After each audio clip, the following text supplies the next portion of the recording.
kajian Islam. Assalamualaikum warahmatullahi wabarakatuh. Innal hamdalillah nahmaduhu wa nasta'inuhu wa nastaghfiruh wa na'udzu billahi min sururi anfusina wa min sayyiati a'malina. Man yahdihillahu fala mudhillalah wa man yudlil fala hadiyalah. Wa asyhadu an la ilaha illallah wahdahu la syarikalah. Wa asyhadu anna Muhammadan abduhu wa rasuluhu la nabiyya ba'da. Allahumma salli wa sallim wa barik ala Muhammadin sallallahu alaihi wa ala alihi wa ashabihi wa man tabi'ahum bi ihsanin ila yaumiddin. Yaqulullahu tabaraka wa ta'ala, ya ayyuhalladzina amanu taqullaha wa qulu qawlan sadida yuslih lakum a'malakum wa yaghfir lakum dhunubakum wa man yuti'illaha wa rasulahu faqad faza fawzan 'azima. Amma ba'd. Puja dan puji syukur tentu hanya untuk Allah, bukan untuk yang lain. Karena darinya dan kepadanya lah kembali segala pujian. Lisan kita mengucap khairud doa, yakni kalimat hamdalah. Semoga disertai dengan keyakinan dalam hati akan nikmat-nikmat yang datang semata dari Allah, bukan karena kepandaian kita. Semoga kita dimudahkan pula untuk tetap menjaga nikmat Allah dalam rangka beribadah kepadanya. Nikmat waktu, nikmat sehat, nikmat iman dan Islam. Semoga Allah memudahkan kita untuk mempertahankan hingga akhir dari hidup kita di dunia ini. Semoga salawat dan salam selalu tetap tercurah kepada junjungan kita Nabi besar Muhammad sallallahu alaihi wa alihi wasallam beserta seluruh keluarga beliau, keturunan beliau, para sahabatnya dan seluruh pengikut-pengikutnya hingga tibanya hari kiamat. Ikhwatal iman, a'izzakumullah. Pada pertemuan kali ini kita akan melanjutkan pembahasan tentang kisah Nabiullah Yusuf alaihi salam. Pada pertemuan sebelumnya, karena momentum yakni akhir tahun, kita membahas tentang Nabiullah Isa alaihi salatu wassalam. Nah, sekarang kita kembali kepada urutan setelah Nabiullah Ya'qub, yakni putra dari Ya'qub yang bernama Yusuf, adalah seorang nabi yang diberikan oleh Allah kedudukan yang tinggi di sisi Allah. Karena beliau memiliki 2-3 keturunan orang tua di atasnya. 3 orang tua di atasnya adalah para nabi. Bapaknya Yakub, seorang nabi. Kakeknya bernama Ishak, seorang nabi. Buyutnya adalah Nabi Ibrahim, juga seorang nabi. Jarang yang seperti ini. Maka beliau adalah nabi dari keturunan para nabi. Allah Jalla wa'ala menceritakan di dalam Al-Quran secara spesifik perjalanan hidup beliau. Mulai dari kecil, dewasa, sampai akhir dari hayat beliau. Bahkan Allah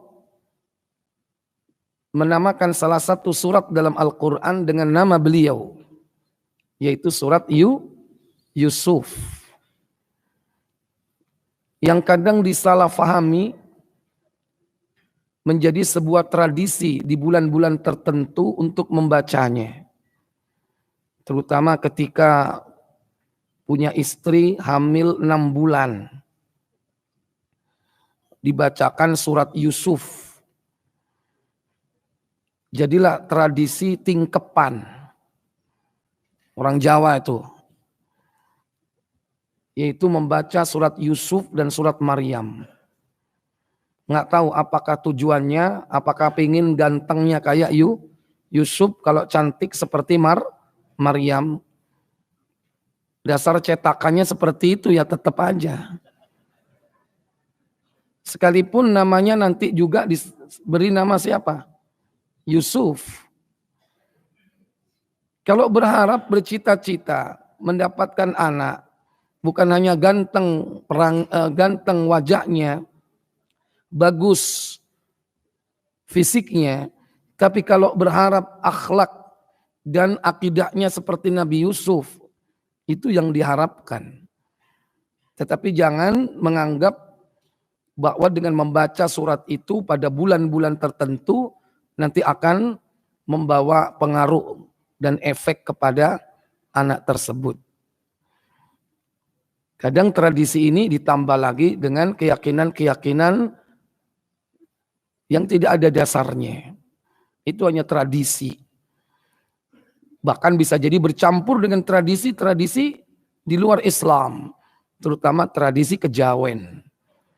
Karena memasak dengan masakan tertentu, dengan syarat-syarat tertentu. Wallahu a'lam. Tidak tahu zaman sekarang apakah masih ada? Hah?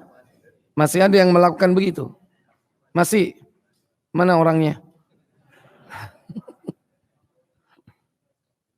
Mestinya membaca surat Yusuf tidak sekedar mentilawahkan, tetapi membaca surat Yusuf untuk mempelajari, mentadabburi, dan mengambil pelajaran dari kisah perjalanan beliau. Makanya dalam surah Yusuf sendiri, Allah tabaraka wa ta'ala pada ayat yang keempat menceritakan itu. Allah katakan, nahnu naqussu 'alaika ahsanal qasasi bima awhayna ilaika hadzal qur'ana wa in kunta min qablihi laminal ghafilin. Kata Allah, kami menceritakan kisah yang paling baik. Ahsanal qasasi. Kalau Allah sudah menyebut dengan ahsanal qasasi, yaitu cerita kisah yang paling baik. Bima auhayna ilaika. Sebagaimana kami telah mewahyukan kepada engkau Muhammad. Hadzal Qur'an. Yani Al-Quran ini. Al-Quran kebenaran. Cerita di dalamnya pun mengandung kebenaran. Maka kalau kita berbicara kisah tentang Nabi, kisah yang paling sahih itu adalah kisah dalam Al-Quran. Kalaupun dari hadis sebagai pelengkap, tentu diambil dari hadis-hadis yang sahih. Tapi kadang tidak sedikit kisah-kisah para nabi itu tercampur dengan kisah-kisah Israiliyat yang berasal dari orang-orang Bani Israel. Lebih-lebih orang Yahudi yang akidahnya menyimpang. Apalagi kisah ini memang berkaitan dengan mereka. Karena Yusuf salah seorang di kalangan Bani Israel. Karena Israel sendiri adalah Yakub. Maka keturunan dari Yakub itulah disebut dengan Bani Israel. Nah, kisah Yusuf ini kisah yang lengkap. Perjalanannya sejak mulai dari kecil sampai dewasa, sampai berkuasa di negeri Mesir, sampai akhir wafatnya. Yusuf alaihissalam, dia adalah putra dari Nabi Yakub yang ke-11. Karena memang Nabi Yakub itu memiliki anak 12. Yakub punya orang tua bernama Ishak, yang mereka disebut di dalam hadis yang sahih, yakni sebagai hamba Allah yang dimuliakan. Kata Nabi SAW, Al-Karimu ibnul Karim ibnil Karim, Yusuf bin Yakub bin Ishak bin Ibrahim alaihi salatu wassalam. Alaihimus salatu wassalam. Dalam hadis tersebut dikatakan, sesungguhnya orang mulia, putra dari orang mulia, putra dari orang mulia, putra dari orang mulia adalah Yusuf bin Yakub bin Ishak bin Ibrahim. Adapun Yusuf sendiri adalah putra dari Yakub. Yakub punya istri 4. Istrinya 4. Yang pertama yaitu Lea bin Laban. Jadi merek celana antum itu.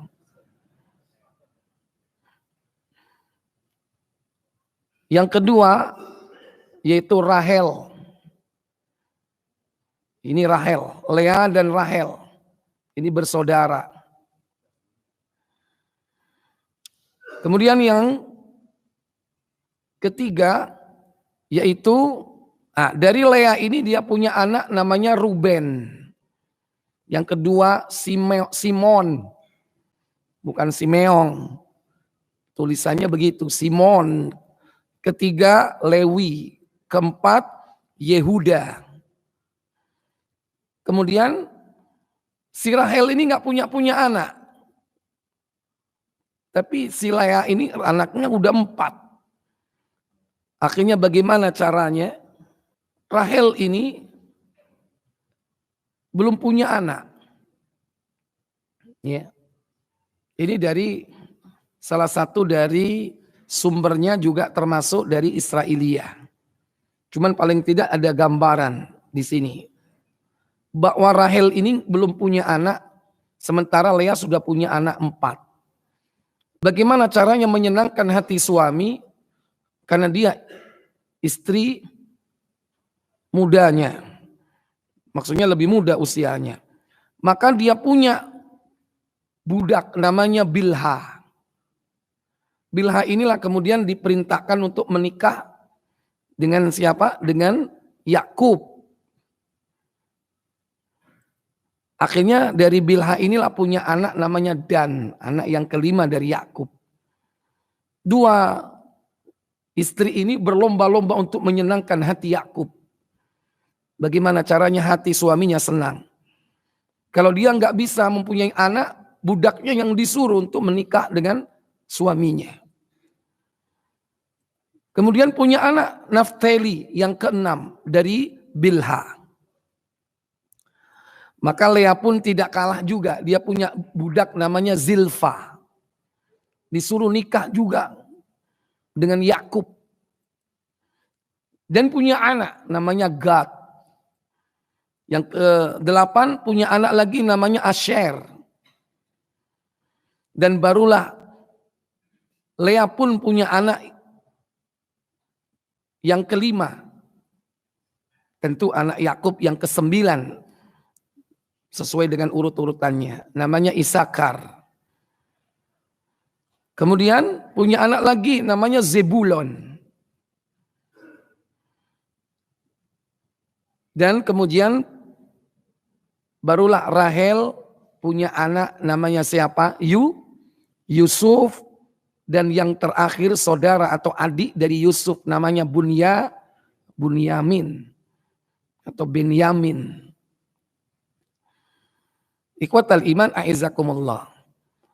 Nah, dari sekian banyak anak ini yang dicintai dan disayangi yakni Yusuf dan Bunyamin. dari istri yang memang dicintainya. Karena Nabi Yakub itu lebih cinta kepada Rahel. Boleh nggak seorang suami lebih cinta kepada salah seorang istrinya? Boleh nggak? Ente nggak bisa jawab karena belum merasakan, ya kan? Gimana rasanya mencintai salah satu istri? Istrinya cuman berapa? Cuman satu, ya wajar lah daripada mencintai tetangganya nanti. Bahaya itu. Boleh, sebagaimana Rasul mencintai siapa? Aisyah. Ketika ditanya Rasulullah, siapa sahabat yang kau paling cintai? Abu Bakar As-Siddiq radhiyallahu taala an.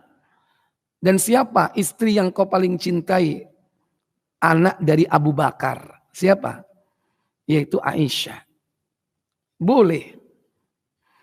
Yang tidak boleh itu mencintai melebihi dari yang lain lantas menelantarkan yang lain itu. Itu yang tidak boleh. Sampai kepada taraf menelantarkan. Dicuekin terus tidak dikasih nafkah ya. Udah kita lanjutin, bukan bahas itu sekarang ya. Kita bahas Yusuf nih. Yang jelas Yusuf anak keberapa? Anak ke-11 dari Nabi Allah Yakub. Dia punya saudara yang lain. Di mana saudara ini bersekongkol untuk menyingkirkan Yusuf. Karena mereka merasa iri. Dia menganggap bahwa bapaknya Yakub ini lebih mencintai Yusuf dan Binyamin. Makanya 10 yang lain ini mereka iri sampai kepada kedengkian. Apalagi setelah Nabiullah Yusuf alaihissalatu wassalam bermimpi. Semakin cintalah Yakub kepada Yusuf.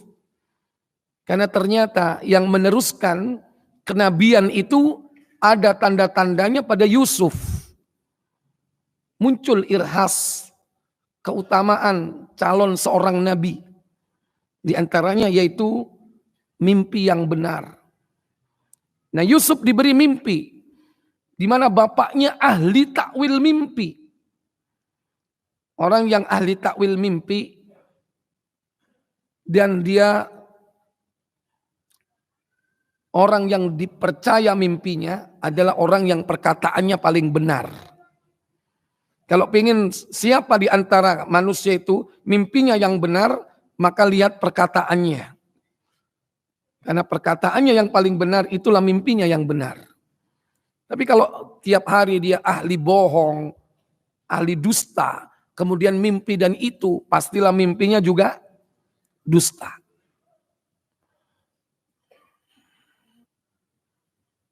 Ikhwatal iman a'izzakumullah. Nabi Yusuf bermimpi. Pada surat Yusuf dikatakan pada ayat keempat. Idh qala Yusuf li abihi ya abati inni ra'aitu ahada asyara kawkaban wasyamsa wal qamara ra'aituhum li sajidin.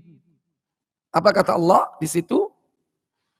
Dan ingatlah ketika Yusuf berkata kepada bapaknya Yakub, ya abati, wahai bapakku, inni ra'aitu ahada asyara kawkaba. Sesungguhnya aku melihat di dalam mimpiku, yakni 11 bintang, wasyamsa wal qamara, matahari, bulan, ra'aituhum li sajidin.